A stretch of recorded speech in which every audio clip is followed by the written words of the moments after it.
And we're back. So I guess this is maybe like part 2 of this VQ37 300ZX swap video that I've been trying to make. But I'm going to show you guys some of the progress that I've made off camera. Not a whole lot. I just didn't feel like it was interesting enough. And then I'm going to show you what the plans are today. So here's the first update. The inside of my car is naked right now. And it kind of pains me to look at it this way because every single wiring harness besides that one right there and then some of the harness over there that you can't see has been removed. It was a pretty easy decision to make in a way because I'm like, well, I've always wanted this car to be a full race car, and that's the first step at committing to it is to just chop the entire body harness out, make it a full race car harness-ish, and go from there. So here's some of the stuff that I've pulled out, basically all of it. You know, the crusty old seat, the dash, found a vape in there too from like 5 years ago. So I don't know if anyone knows, but if you lost a vape, there it is. And there's some candies right there for you too if you get a little hungry. But yeah, I got this car pretty good. I got to get some dry ice and get all the deadener out. This car needs to be caged ready before Thursday or Friday, because that's when I plan on dropping it off. I'm hoping it won't take Darren too long to get the car caged. He said roughly about a 2-week estimate. If so, that's perfect. And I'm already in contact with Just Engineering angle kits for these cars, so it should be comparable to the FDF kits that I have on my 370Zs. So I'm really hoping this car won't be a slouch. I did a little bit more research. I can't say research, but I asked for some help in the 300ZX group about differential options, and they basically said that the 370Z/G37 diffs bolt up with the help of these GK Tech relocation bushings or whatever.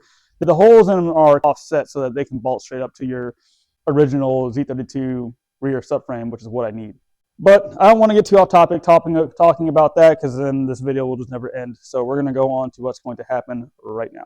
So I was very fortunate enough as I was scrolling on Marketplace, and I found an intercooler for sale that was about an hour away from me, but I passed through the area about 3 to 4 times each week. So I asked the guy, I'm like, hey, is there a way you can meet me at a truck stop so that we can do this exchange? And he agreed to it. So I got an intercooler that fits for $120. And that intercooler will be going, well, I guess I'll make a better explanation after I get it mounted. So I'll hold on to that. But one quick note is, oh, we got a light working. Well, we had a really nasty storm here, and basically all of these lights were not working, which isn't really out of the ordinary, but all of them weren't working. And I guess one just kind of came back on. So that's cool. I got a little bit extra lights. Right now I'm kind of working with what I got. I got this little guy. I got half the top light on that side, which doesn't really help out much, but it's better than nothing.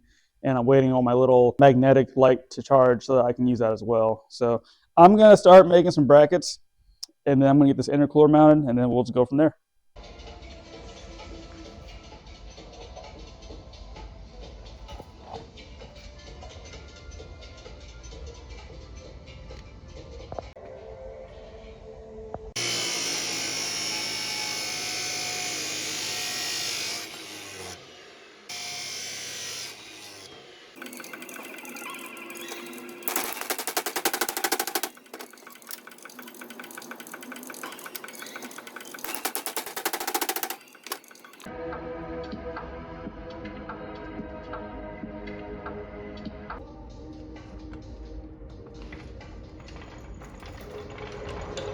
All right, that wasn't so bad. That only took about 10 or maybe 15 minutes tops to get everything settled. So yeah, everything kind of fits where I wanted it to fit, especially the U-pipe that I'll show you guys in a second. Here's a U-pipe on here that will connect to the turbo out, and it is the exact width apart. It's basically perfect, almost perfect, basically perfect enough for me. I got to get a 3-inch to 2.5-inch adapter, and then it'll be peachy on that side. Now, as for the 2.5-inch outlets up here, let me see if I can show you guys. So as you can see, it kind of a little bit low, and it will eventually touch the frame. So what I decided to do was I went on Amazon. I found they have like an inch one of these guys.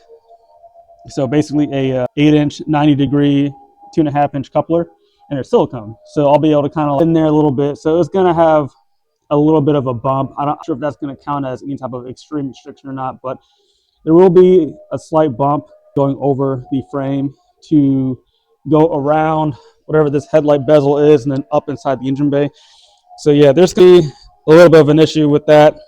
That was kind of like an option with this intercooler, but maybe next time I'll redesign it and make something a little bit more better. But if I do redesign it, I have to get rid of this intercooler, and I need to find a Corvette intercooler that has the single inlet going in and then the outlet going, you know, the middle, and then I can kind of mount stuff from there on. But this is where I'm at.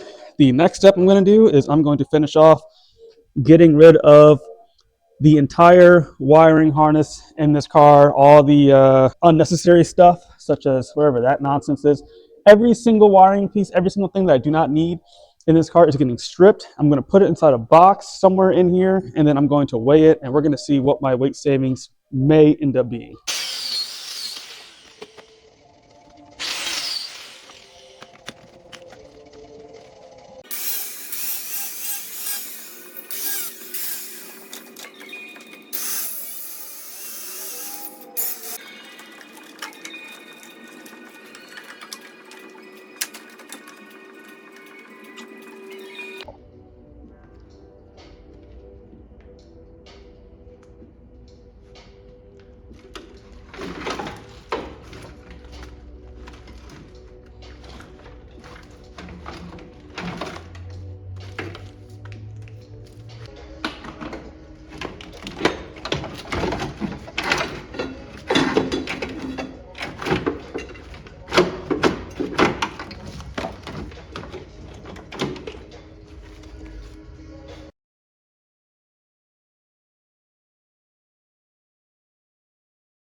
This is a pretty difficult comparison, but this is the entire G37 wiring and body harness except for the rear, and this is every single wiring piece out of the 300ZX. There's a lot of stuff here that you guys probably can't really see, but let's get everything inside a trash can. Let's get it weighed.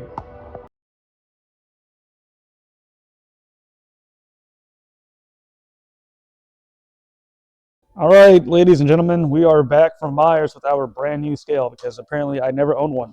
So right now I just have every single wiring bit that I pulled out from this car and computers and stuff besides the ECU. I don't know where that is, but regardless, I have all the wiring in here, and I'm just going to throw it on a scale and see how much it weighs. It is showing 51 pounds. I don't know how much the garbage can actually weighs itself, but as you guys can see, 50 pounds went away. Now we're going to add the HVAC and I guess some of the plastic panels inside this garbage can along with the carpet and see what the total is. All right, I got just about everything I could pile up on the trash can. I'll add the other driver's side or passenger side piece of carpet next because it's a little wet, so I don't want to mess up whatever the scale is actually going to see. So let me see if I can get this thing activated. Press down on you or something, and it is 82 pounds removed out of the car. And that's not including some of the other little plastics here, only because they don't really weigh that much anyway, so I'm not really so worried about that. Now I'm going to add the final piece of the carpet. Like I said, it is a little wet, so the results will be a little skewed, but why not? It's just for fun. Everything was falling off of it and made a really big mess, but let's get this thing on here too. Part of the blower motor. Come on. I can't get it to stable enough. And the weight is 88 pounds. I know it's kind of hard to see. There you go, 88 pounds. Everything got it from this car.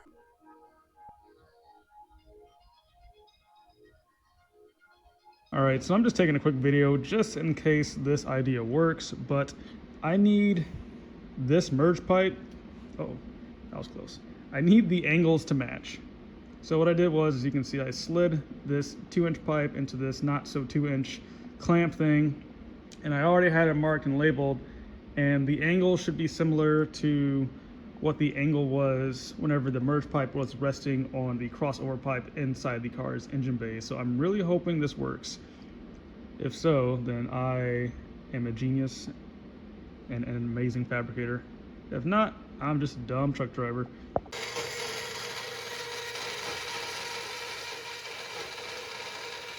So to my surprise, that did work. It wasn't perfect. I had to move this thing a little bit, but it did work. So my concern is it is right next to the steering rack. Oh, this steering shaft. I don't think that's going to be an issue. I'm going to wrap it like crazy just in case, if there is enough room for all of that, because there is very, very little room that I have now, and I need to make sure I can run a 3-inch long exhaust pipe alongside here and then straight down in there. If I can't do that, then I got to figure something else out.